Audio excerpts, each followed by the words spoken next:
Today we are going to make the elements of art.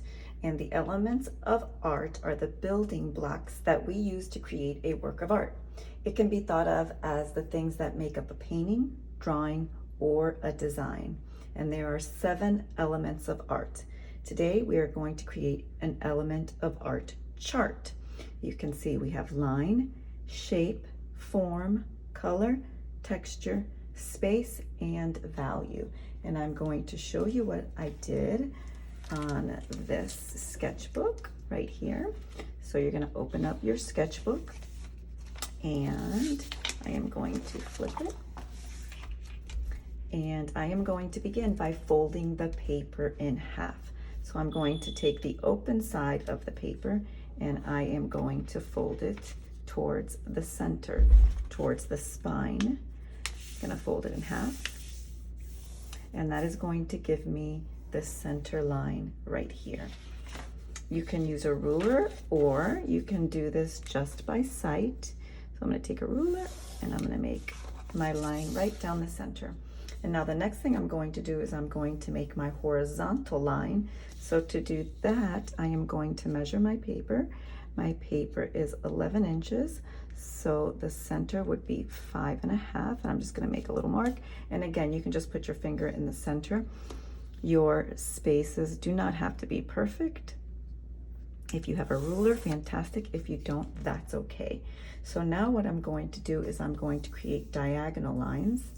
I'm going to go from the corner of this paper to the corner of this one. And I can do that by stopping right at the center since my ruler is not long enough. And I will go from the center to the corner edge of this paper. And I'll do the same across so that you have your 8 slices or your 8 pieces, 7 of the elements of art, and then over here we will put the title, Elements of Art. So we're going to begin, and you can write these letters as fancy as you like. I like making the titles in bold block letters. Elements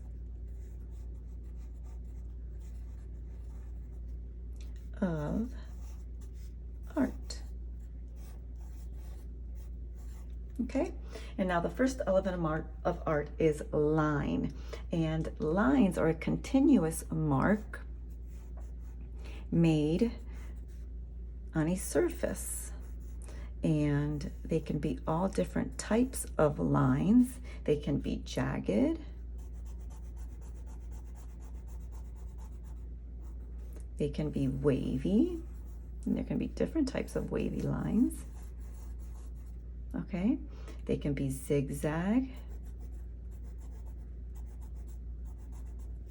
They can be very thin or they can be thick. They can be a broken line. They can be a curly line. They could be a spiral.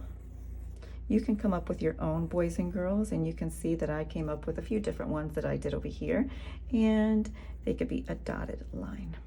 Okay, so now I'm going to turn my paper and I am going to work on shape. So I'm going to write shape at the top.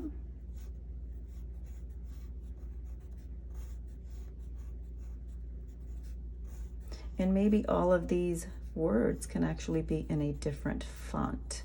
So shapes can be geometric, like a triangle, square. You can think of mathematical shapes. They can be a rectangle. Okay, they could be a trapezoid. They could be what's called geometric shapes or mathematical shapes. Or they can be more organic and natural shapes like a free form, maybe a leaf, things you find in nature. Maybe I'll add another heart up here, maybe a star. So a shape is a line that's been closed to create these either geometric or organic shapes. Okay, now a form is kind of like a shape. The difference is a form looks more three-dimensional. So instead of a triangle looking flat like it does with a shape, a form makes it look more 3D. So I'm going to take that triangle and I'm just going to put a little diagonal line, and then I'm going to close it here, making the triangle from a shape to a form. I'm going to do the same thing to my square. I'm going to make a regular square shape, and then I'm going to make it into a form by making it look 3D. And I can do the same thing to my trapezoid.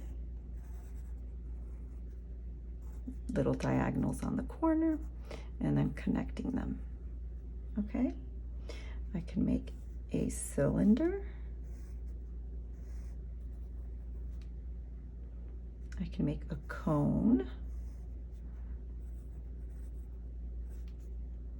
I can make a sphere by just changing the shape from a two-dimensional to a three-dimensional. I can also make an oval. All right, so now color. Color is probably the most expressive element of art, and color is organized into a color wheel, and color has different families. I am going to, here I did the rainbow, so I'm going to do the rainbow, and the rainbow would be Roy G. Biv. Those are the colors of the rainbow. So R would be red, O would be orange, Y would be yellow, G would be green, B would be blue, I would be indigo, and V would be violet. You can see how I did it here. So I'll let you do that. And now the next one is going to be value. And we talk about this a lot in art because I really believe that when you use value in art, it really takes your artwork from looking good to looking fabulous. So value is the lightness or darkness of a color. You can see here how I went from a light to a medium to a dark.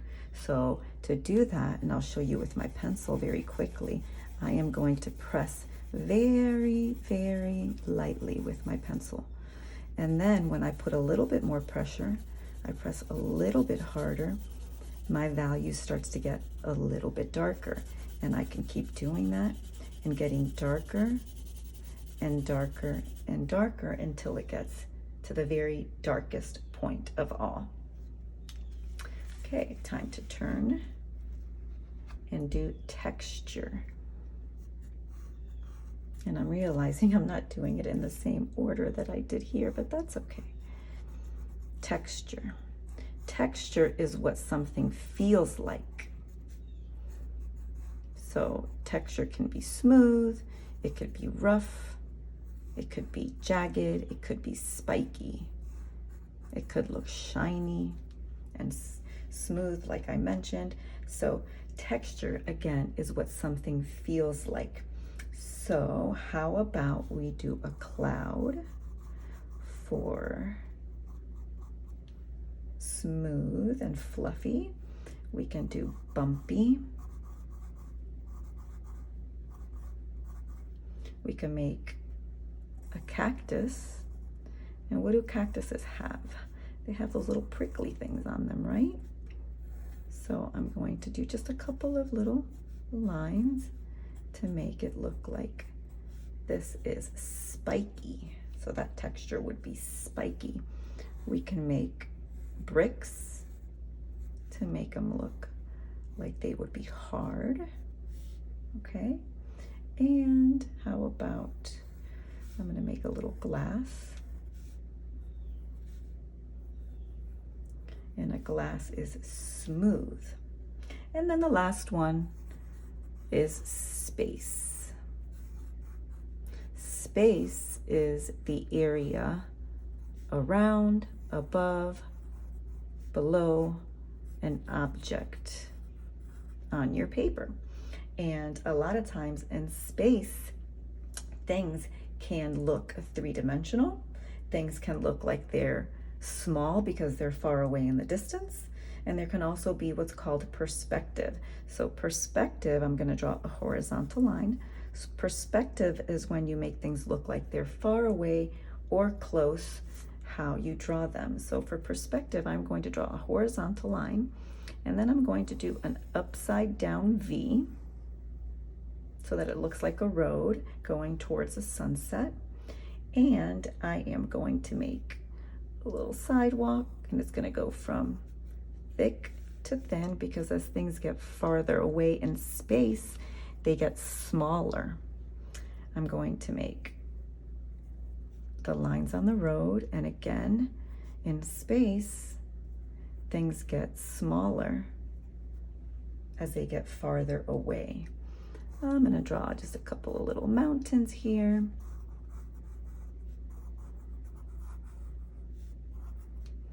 And maybe the sun is setting back here behind the mountains.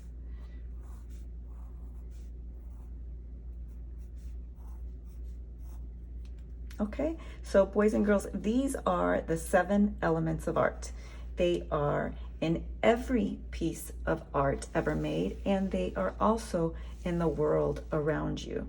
So I am going to let you go ahead and create your elements of art chart, and then you can color it however you like. Just make sure for value, you're showing value. Okay, you can come up with your own lines, your own shapes, forms. You can use color however you like. Maybe you can come up with some new textures and a different type of space that you want to show. I can't wait to see how your element of art chart comes out.